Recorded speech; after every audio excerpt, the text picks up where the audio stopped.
Hello everyone, my name is John. Thanks for joining me on StubbleMeetsSteel. I thought it'd be fun to do a new aluminum razor series, and one that I've been looking at for quite a while is the new Karve Bison. And I really got into some of these lightweight razors ever since I got the Superior Cuts 3D printed plastic razor, and so it kind of made me jump into some aluminum razors, and this was one that I had been eyeing for quite a while. So let's get a review going on it for you guys. So overall length on it is 3.8 inches long. The handle itself is about 3.5 inches long, and weight-wise, since it's aluminum, it's light. It's 33.5 grams, so it's definitely a lightweight. Some cool standout features, besides the awesome lime green color, of course, is the kind of fish scaling grip. It does have a nice texture to it. It's not overly sharp or anything, but it actually has a fantastic grip to it. Build quality inside, really impressed with the build quality. It's got a lot of huge, holes here for a lather channel.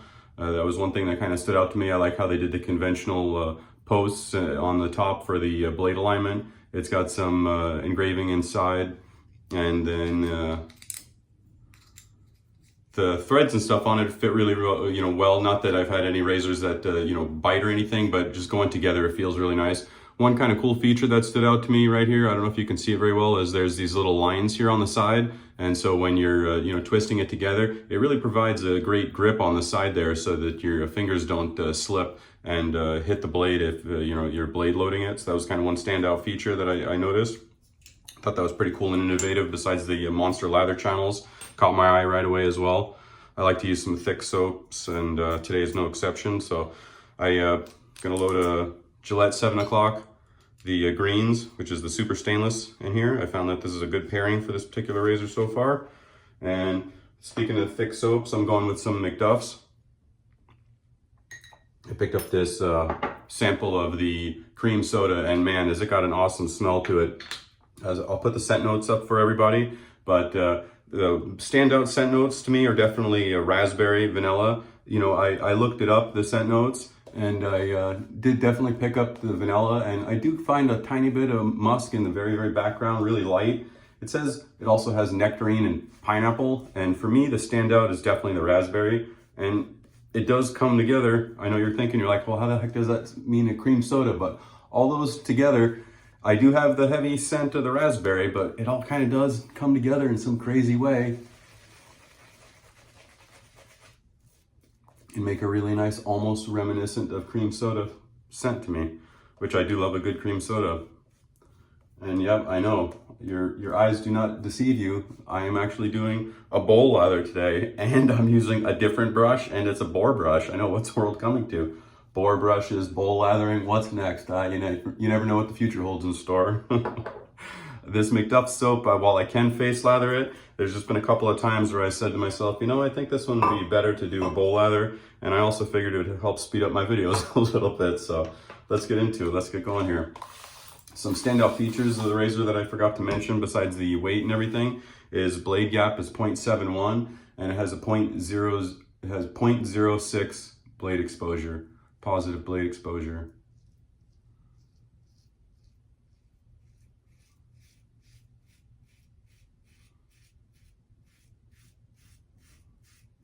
I've used this razor a few times. I like to use all my razors a few times so I can give a little bit more information than what I always find on a first impression. I don't want to say that it was blade picky, but I definitely love the Gillette 7 o'clock greens in this, to the point where I'd like those blades anyways, but I bought 100 pack of them just because I liked them so much in this razor.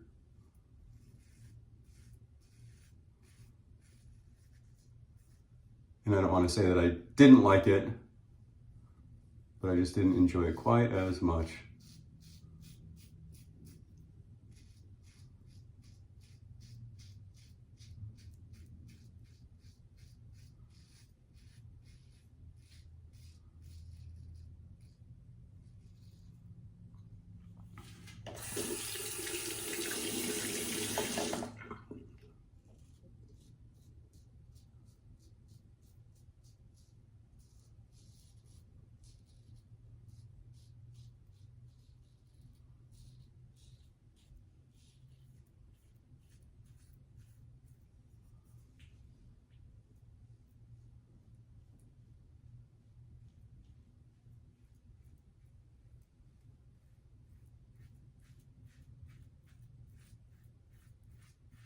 This razor doesn't encourage me to use pressure, push down on it. Some lightweight razors kind of make you almost want to push on them a little bit, but this, I don't find that to be the case.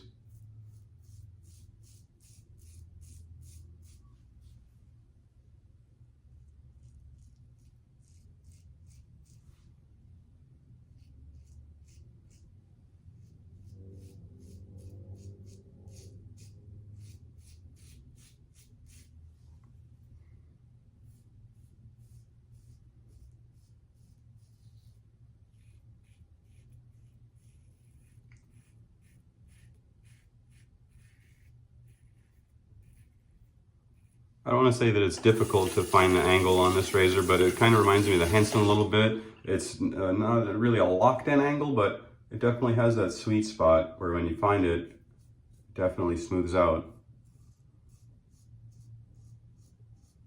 It does have a little bit of blade feel to it, but not much. I had done a lot of research and I was really torn to get this one or the Overlander because they also make the Overlander in aluminum as well. And you know, it's just like anything. You read enough and you kind of get a headache after a while because you get conflicting reviews. But I had talked to a couple of guys that even though Karve kind of advertises this as they're a little bit more mild than the Overlander, and blade gap and exposure would kind of indicate that there's a slight variance there. And oddly, I talked to a couple people that all felt that the Overlander was a little bit more mild than the Bison. And I heard a few people say that the Overlander wasn't efficient enough for them. And that was my concern. So I took the jump and I said, you know what, I'm going to try this Bison. I really love that color and I liked a couple of cool features on it. So that was what I wanted to try. But boy, I would love to try the Overlander. They also make it in aluminum. So if anybody's got one and they're curious how they compare, they want to send it in, I'll gladly do a video comparing the two. But for now, I have the Timeless aluminum. I have the Shield DE in aluminum. I have the Above the Tie SB90 in aluminum. So I thought it'd be fun to maybe compare and do some videos on all those. Let me know in the comments down below if any of those reviews sound good to you, or if you'd like to see individual videos like this, or if you'd like to see some more shave battles and comparing some more of them together.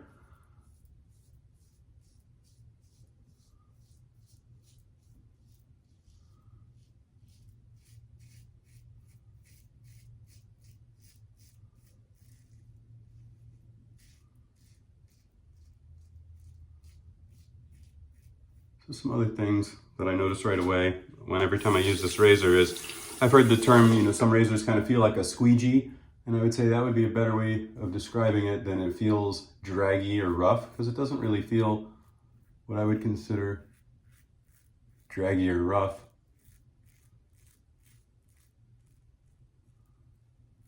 But as I was kind of mentioning, it has that sweet spot for sure, where when you get it in the right spot, it's real comfy. But it definitely has kind of like a squeegee-like feel to it. I don't want to say suction or draggy, but it feels different than other razors is the best way I can put it to you. Also different than other aluminum razors, so I wouldn't say that it's an aluminum razor thing. Boy, I have to say I'm kind of liking this bowl lather thing. Not too bad. This boar brush is definitely better for a bowl lather as well. I don't know if you guys know what the trick is to get these boar brushes to release the lather for a face lather. Let me know in the comments below. But I found that for a bowl lather, this boar brush works pretty good. This is the Omega 48. This is the biggest boar brush they make. I can't remember exactly. I think it's a 28 mil knot and like 70 loft, or maybe 75. It's way up there. I'll look it up and I'll put it in the comments or in the video in the corner for you.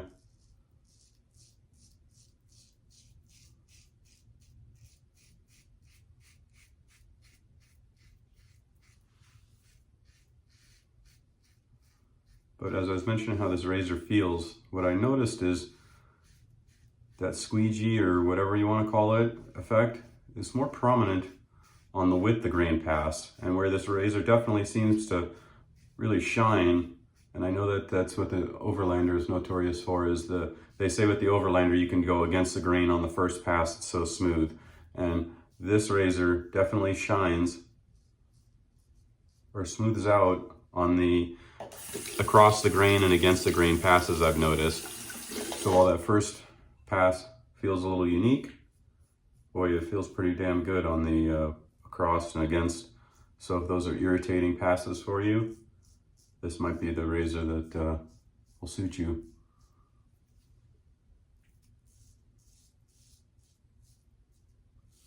Very easy rinsing, even with this thickly loaded Macduffs soap that I did.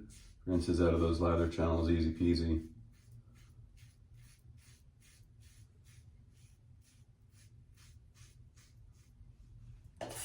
This is a nice shave so far. Haven't used this in maybe a week or so. I got lost down the single edge rabbit hole yet again. I got a smoking deal on a Razor Rock Hawk V2. Having a lot of fun with that. Playing with some Artist Club blades. I got the Treat, aka Gem Junior, with the unique comb on it, unique safety bar. I was playing with that quite a bit. Learning how to electroplate razors. I've been playing with that quite a bit. I hope to maybe make a video on that pretty soon.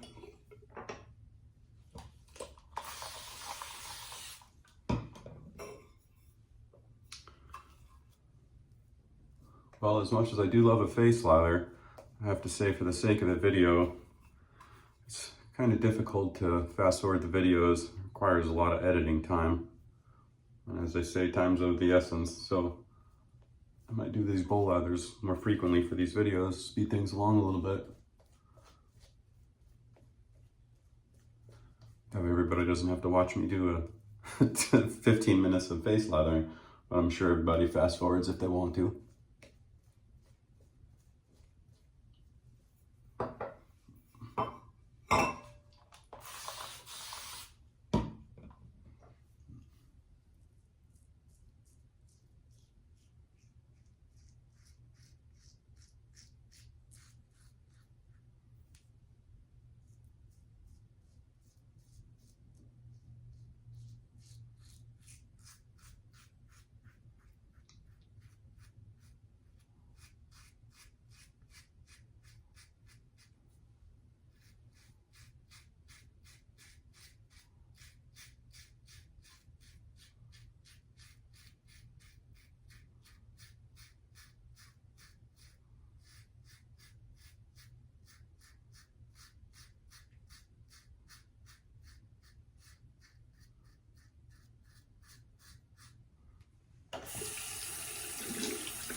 If you're wondering why I lather up my neck, you're pretty observant, and the answer is, I don't know. I wasn't paying attention.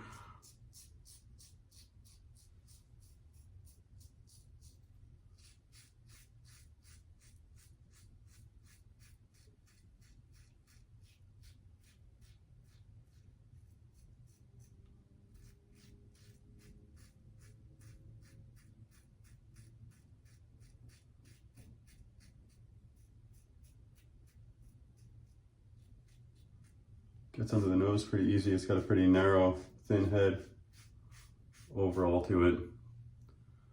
So it gets underneath there pretty nicely.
All right, let me get rinsed up here and I'll be right back.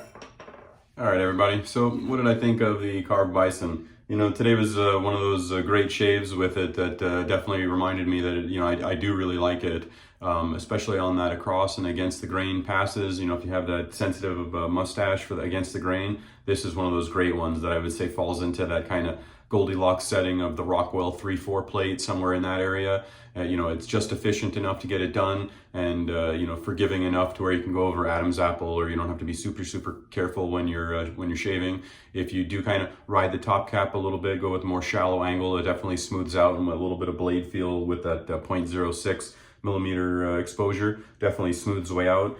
Pairing wise, the Gillette 7 o'clock, the super stainless, those are the Russian ones, not the Indian ones. I really like that pairing. That's definitely my favorite with that particular razor that I've used so far. That razor is definitely a nice one. I'd like to compare it head to head with that timeless aluminum solid bar that I've got, and that above the tie in particular, and kind of see how they do, head to head. It's always interesting when you shave with them separately and then when you shave with them together, how they do. So, like I said, I'd really love to compare it to the Overlander and see which one I personally find more efficient, because I've heard both. I've heard people say that even though this is advertised as the more mild one, they found this one more efficient, and I've heard the opposite. I've heard that people still say that the Overlander is more efficient, but a little bit less blade feel. So interesting to see, my personal take on that if I got the chance to try it. But in the meantime, I look forward to everybody hanging tight and checking me out for the other reviews of the other razors. Let me know what you'd like to see, if you want to see some individual reviews on those razors, or if you more want to see some shave battles, or you want to see some both. Thanks for watching. I look forward to seeing you in some more videos. Take care.